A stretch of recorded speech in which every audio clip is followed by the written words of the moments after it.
everybody. Dan Ullman, Mike here, the DRF race of the day for Wednesday, May the 1st, race number 7 at Tampa Bay Downs.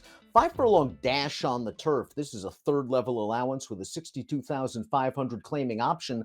Let's take a peek at this field, and it looks fairly evenly matched on paper. This field of 9. The number 3, the Alligator Hunter, is your 8-5 morning line favorite.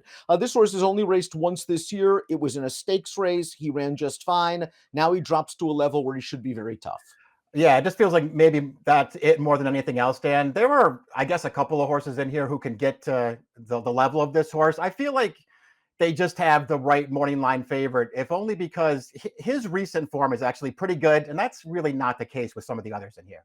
Well, let's throw up the Timeform US pace projector, and the 3, the Alligator Hunter, has excellent tactical speed, should be close to the pace. But the 4, Classic State of Mind, this horse is very fast, Mike, and when he's good, he's pretty good. Feast the 7 also has speed, but most of his best races have come on dirt and synthetic. I think there's a chance, at least, that the 4, Classic State of Mind can scoot clear on the turn. Yeah, I think that's probably true too. I mean, the question with Classic State of Mind is, can he run anymore? And if he can, I do expect him to be on the lead and be pretty dangerous in here. He's got some questions to answer. I wonder if we'll get speed out of the 9 here, Dan, who's switching over to turf for the first time. I know they've gone some longer distances with him recently, but he's got sprint speed.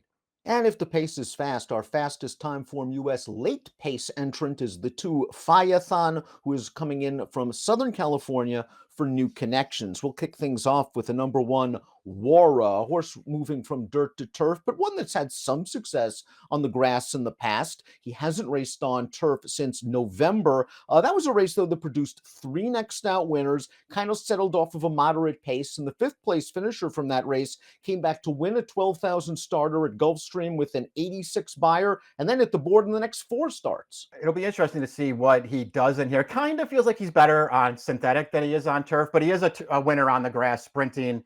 That was in a 2-life claiming race, though, Dan, a while ago.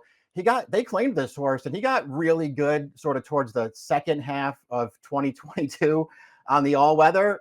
His form hasn't been great since then. The number 2, Phaethon, was a Group 3 winner in Italy way back in 2021. And then when he was campaigning in France, he was not facing the best of the best. He was more of an allowance handicap type. He's now raced 6 times in North America without success, but on the tough Southern California circuit, and perhaps he'll just fit well as a late-running sprinter in Northern Florida. It's probably the thing to like most about him, at least at this point, Dan. You have the layoff to deal with here, which I guess wouldn't be ideal, but it feels like they're just coming back in the right kind of a race for him. It's not a super strong field for the level.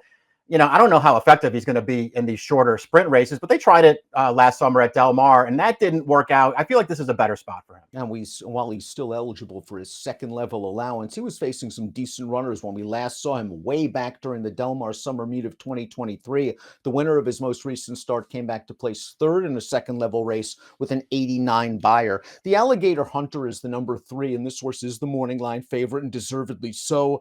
4th last time out in the turf dash, wired that day by a very useful runner in Smith's with Spice, and the 3rd place finisher then came back to dead heat for 2nd in a stake at Gulfstream with a 95 buyer. So tactical speed, class, and speed figures. You're right. It just feels like he's got the recent form that maybe is a little bit better than most of his competition in here. Obviously a way tougher spot in his only start so far this year, and he actually ran fine in that race. I mean, when I look at him on paper, I agree with you that I think he's capable of just sort of sitting a little bit and making a run. It does kind of look like his best races are when they just get aggressive with him and let him roll to the front. I wonder if they'll just send him and try to make the lead here. If they try, and if the 4, Classic State of Mind, can still run, which was a question you posed in the beginning, then maybe those 2 would hook up. Classic State of Mind won the Roar Stakes sprinting on the turf at Gulfstream back in 2022, and then hasn't hit the board in 6 subsequent starts. His most recent race was on dirt. Maybe you want to give that race off of such a lengthy layoff. 2 starts back at Colonial, I just thought he got caught up in a wicked pace in a race that went to closers.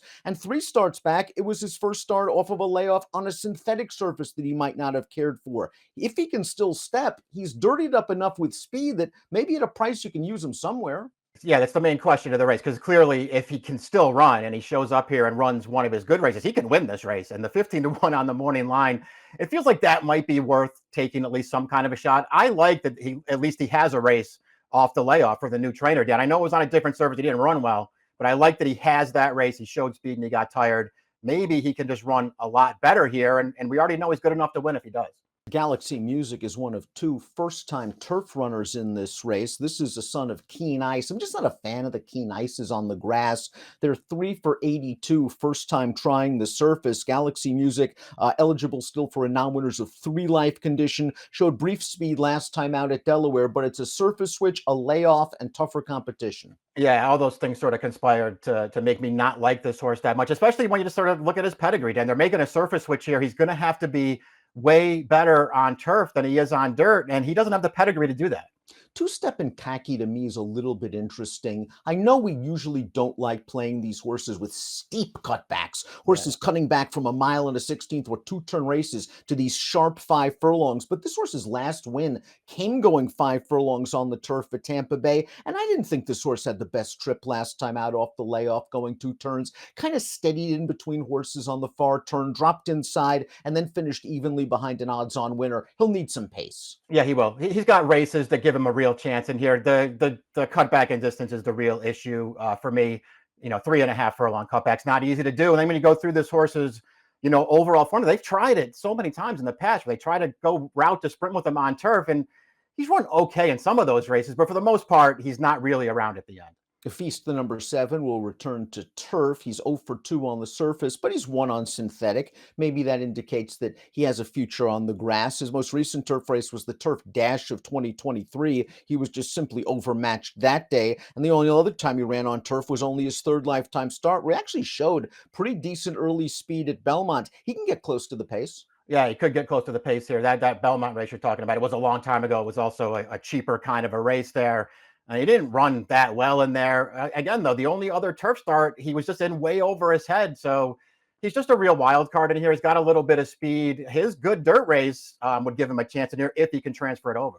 Just when the number 8 Nix Bro seemed to be finding his stride with a 90 Beyer speed victory on dirt at Gulfstream against Florida-bred first-level allowance runners, he then was listed as a vet scratch on July the 22nd and now returns off of a 339-day layoff on a surface that might not be his best. He has shown some ability. Maybe there's still a little bit of upside, but off this layoff, I'm just going to need to see one. Yeah, I don't like not only don't I like the layoff, I don't like when it happened. This is the last time that this horse was on turf, and this is way back early last year. He's going to make a late run into this race, but he's just not going to be able to get up. And there's never a real point where it looks like he's going to win here, but he does stay on at the end of this race. This performance is fine. If nothing else, he looks like a horse who handles all 3 surfaces. He's run well on all 3 of them. He was wired in that race and was running on late. Might get a better race flow, but again, has to do it off a lengthy layoff. Impacto is going to try turf. He's by one of your favored, underrated sires and First Dude. The Dam won 3 turf routes, so there is a little bit of pedigree here. And as you mentioned in the pace projector segment, he does have a little bit of speed. Personally, he's not really my, cup of tea, but he's been in some tough races his last couple. He has. He's been a little too tough. And it's like, I don't know what they were thinking running him in the Challenger off the claim there. That didn't work out. And he didn't run that well last time on dirt either. I guess we'll see what happens. I mean, I thought he was a little interesting when I first started looking at it because he's got speed, and I think there's enough turf pedigree there. The 9-2 morning line does nothing for me. I wouldn't take that kind of price on him. Before we take a look at our top selections, please click the subscribe button on the Daily Racing Form YouTube channel. It is Kentucky Derby week. We will have all of the coverage from all of our great handicappers. Of course, the Andy Beyer Brad Free Derby webinar, always popular in the Mike Welsh Clocker reports leading up to the race. You're not going to want to miss a thing. Let's take a look at our top selections for Wednesday's race of the day. The Alligator Hunter is simply the horse to beat.